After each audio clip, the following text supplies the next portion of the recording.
Welcome to Ancient World Studies. My name is Dr. Raoul McLaughlin. The question is, why did the Romans explore Inner Africa? Was it for conquest, commerce, or curiosity? To answer this question, historians need to look at the attitude of the Roman ruling elite and the political context of their decisions to investigate or explore distant unknown territories. The first political engagement between the Romans and the desert-dwelling Garamantes occurs during the reign of the first emperor Augustus. In 30 BC, Augustus unified the Roman Empire and soon afterwards established Egypt as an imperial province. In the following decade, he instructed his governors and commanders to investigate neighbouring territories and kingdoms for the prospect of conquest. In 25 BC, the Romans launched a major campaign to conquer southern Arabia. The legions led by Aelius Gallus successfully crossed the Arabian desert on a 1,000-mile route south to Yemen. After they defeated the Sabaean kingdom, their armies were forced to withdraw due to the onset of a mysterious debility. This was probably an outbreak of scurvy, when a reduced diet inflicted high casualties on the poorly climatized Roman soldiers. Strabo speculated that the climate, or the water resources at this latitude, might simply be poisonous to Mediterranean peoples. At the same time, Roman Egypt was attacked by the kingdom of Meroe. African armies sacked the frontier city of Syene, took Roman subjects captive, and toppled the bronze statues of Augustus. Victory murals from Meroe depict blonde-haired, tunic-wearing captives made to kneel before Meroitic gods. Archaeologists excavated a bronze head severed from a statue of Augustus buried beneath the threshold of a Meroitic temple. This object is on display in the British Museum in London. In retaliation, the acting governor of Egypt, Gaius Petronius, launched a campaign against Meroe and used the opportunity to explore the Nile route south from Nubia to the Meroitic city of Napata. The Roman campaign extended 500 miles along the Nile through terrain that was mainly desert. Augustus surrendered most of the captured territory during later peace agreements with the Meroitic queen Candace. The Romans retained some gold mines a short distance south of the Egyptian frontier, but they did not extend their empire further into Nubia. Augustus decided not to make Mauritania in northwest Africa a province subject to Roman governors. Instead, he installed a Berber prince named Juba II as a client king in the region, and arranged for him to marry the royal daughter of his defeated adversaries, Queen Cleopatra and Mark Antony. Juba was a renowned scholar who was highly respected by Pliny the Elder. He provided Roman authorities with some new information about the outer reaches of his kingdom, especially the high Atlas Mountains and the Atlantic coast of North Morocco. Pliny reports, "The sources from which the Nile rises have not been ascertained, proceeding as it does through scorching deserts for an enormously long distance. It has only been explored by unnamed investigators, rather than the wars by which we have discovered all other countries. But so far as King Juba is able to ascertain, the Nile has its origin in a mountain of Lower Mauritania, not far from the Atlantic Ocean. There, it immediately forms a stagnant lake called Nildes. Perhaps Juba had discovered the existence of the Senegal River and wrongly deduced that it was a western extension of the Nile.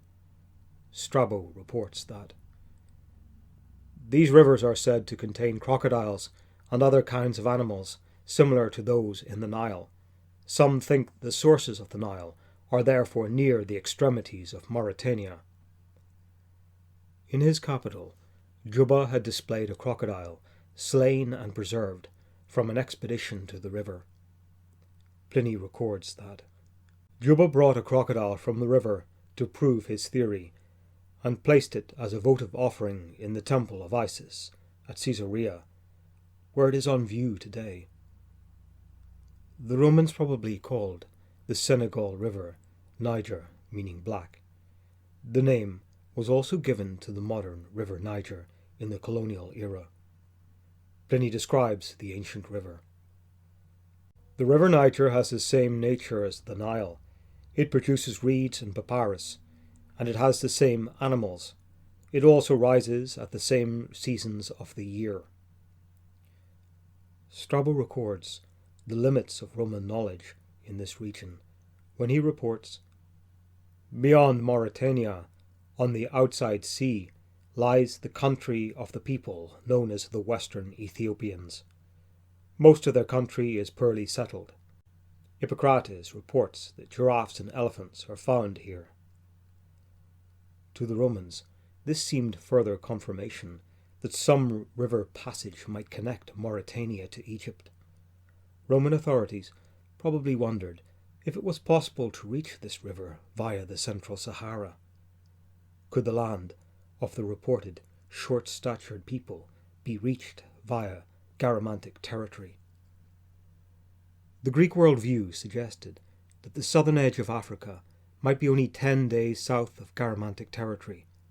Strabo explains that the Garamantes are said to be distant from the Ethiopians, who live on the outer ocean, by a journey of 9 or 10 days. Could the Romans extend their empire to the edge of Africa? According to the attitudes expressed by Pliny, armed conquest would be the best method for exploration. The Roman campaign against the Garamantes. The Roman expedition against the Garamantes was a major undertaking. Some academics suggest that the Romans may have been responding to a threat from the deep desert, or were perhaps trying to find new trade routes. But neither motive is clearly attested in the surviving sources. Perhaps Augustus was simply trying to extend the empire, and the territory of the Garamantes seemed a lucrative target for further investigation and conquest. Furthermore, Egypt's emerald mines were a major revenue source for the imperial treasury, and perhaps the emperor hoped that the origin sites of Garamantic carnelian might be located and exploited in a similar manner. In 20 BC, a Roman army commanded by the proconsul of Africa, Cornelius Balbus, marched south from Regio Tripolitania to invade the Fezzan and engage the Garamantes. He probably commanded a force of several thousand soldiers, including a large part of the legion stationed at Sabratha. The invasion route was likely to have crossed the Libyan desert from Sabratha via Kidmus on a northwest course toward the Garamante capital, Jarma.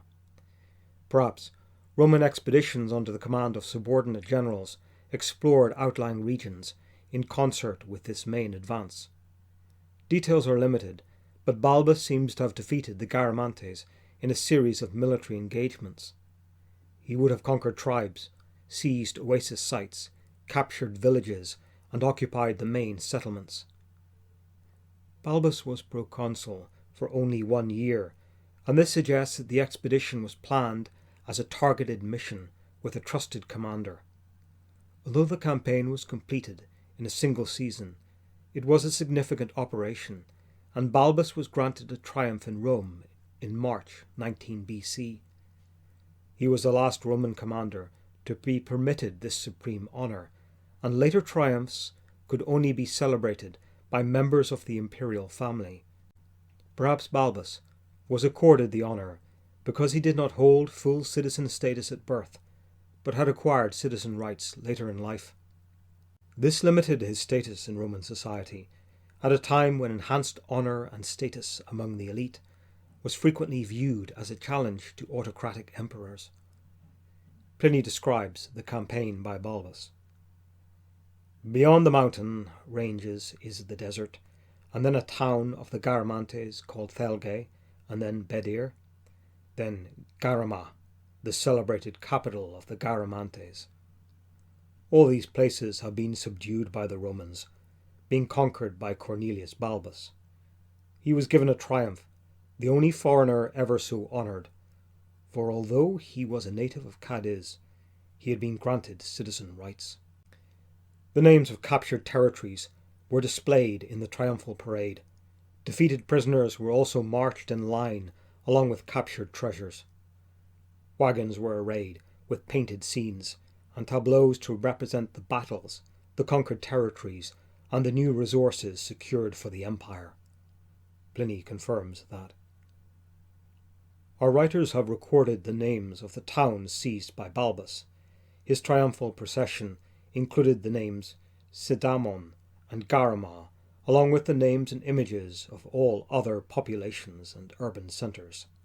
Pliny lists an invasion route containing 17 towns, 5 tribes, and 2 water sources that are described as rivers.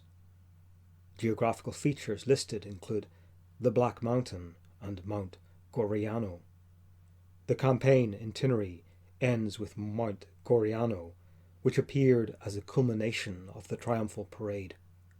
Pliny records that its effigy was preceded by an inscription that it was a place where precious stones were produced.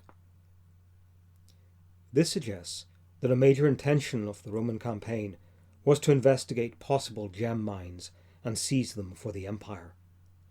However, the campaign force had discovered not a mining industry, but a small-scale operation based on the collection of occasional surface finds.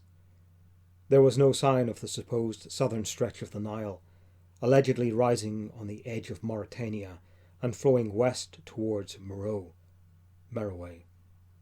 However, Roman engineers must have observed the seemingly endless flow of fresh water from the Foggara systems. They assumed the western Nile somehow flowed underground through vast hidden caverns deep beneath the dune deserts.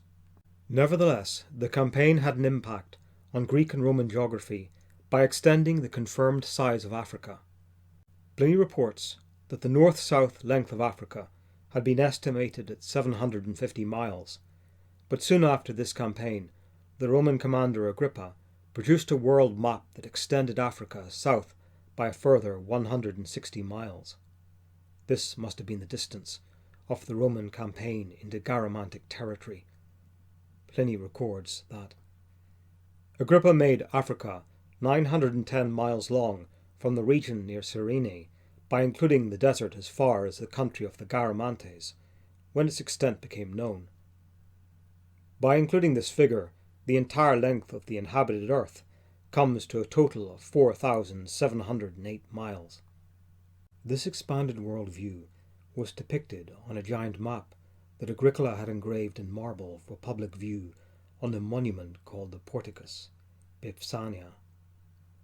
The Roman poet Virgil anticipated the occupation of Garamantia, and in a passage of the Aeneid he predicted that Augustus will extend his domain over the Garamantes. But the subdued region was never permanently occupied by Roman forces. Why didn't the Romans occupy the captured territory? Perhaps Garamantia was too distant from established Roman territory, and contacts were too small-scale and infrequent to warrant a permanent presence. There were the risks involved in occupying a distant territory. Vulnerable garrisons at oasis stations would be isolated from rapid military support. Or perhaps it was the lack of unique resources that could be profitably exploited by state agents or tax collectors. Forts could have been established in the Fezzan, but the cost of occupation probably outweighed the expense of maintenance and supply. Also, it must have seemed to the Romans that Garamantic territory did not lead anywhere significant. Balbus had not located an easily accessible southern branch of the Nile. Imperial forces therefore withdrew from the Fezzan, and it seems that neither Roman soldiers nor Mediterranean traders regularly ventured into this territory. Writing in AD 75, Pliny records, "Since this time it has been impossible to open up the road to the Garamantes country, because brigands of that race fill up the wells with sand." Pliny explains that these wells do not need to be dug very deep if you are aided by a knowledge of the localities. However, Roman travellers did not possess this knowledge, Consequently, it was probably the Garamantes themselves and nearby Berber tribes of the northern desert who controlled trade and traffic between the Fezzan and the Mediterranean ports. It would be another 60 years before the Romans made a further expedition into inner Africa.